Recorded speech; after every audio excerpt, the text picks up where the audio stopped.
can talk about the blizzard of '78. Do you have a story about the blizzard of '78? Well, all I remember was he was here until the bulldozers went down the road, and Jack Raines was one of them, wasn't he? You were milking cows back then too, wasn't you? And his uncle lived down there in that little house. And Don went down and got him up here. And that was the end of the truck limit. We couldn't get it up the drive any farther than partway, but we got him in the house. I'll tell you what I remember about Jack.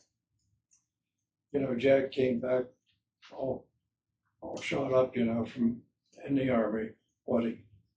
Jack and I used to talk Army stuff. And Jack says that when he came back, he said that he wanted to get a job. Well, he didn't have any. So he went out and bought a bulldozer. And I mean, and he was a cripple at that time. Well, he always was a cripple. I mean, he lived with that for his whole life.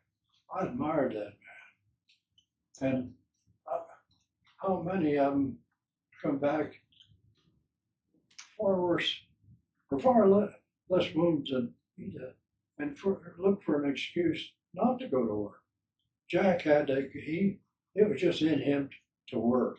Didn't he work for Tom Rice before he went into the military? Mm-hmm.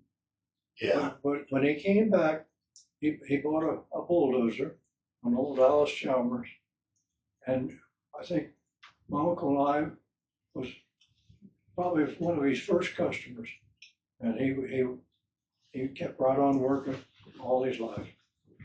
And he never really talked about his Army and being in the hospital out there and all that. Till one night he came.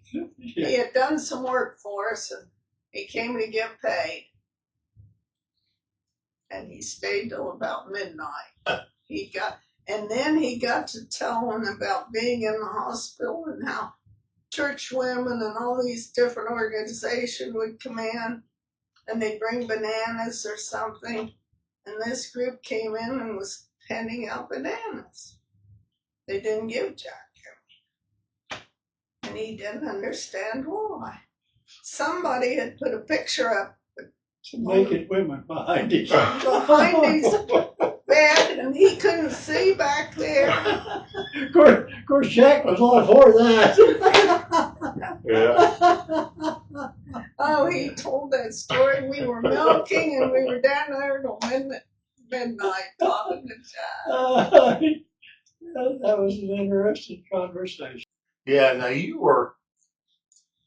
were they concerned about the Russians coming across up there? Oh yeah.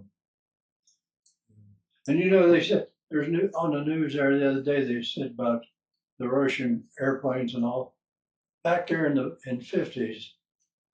We was there at a big air base right there at the edge of Fairbanks, and they said some of the airplanes would come back with bullet holes in them.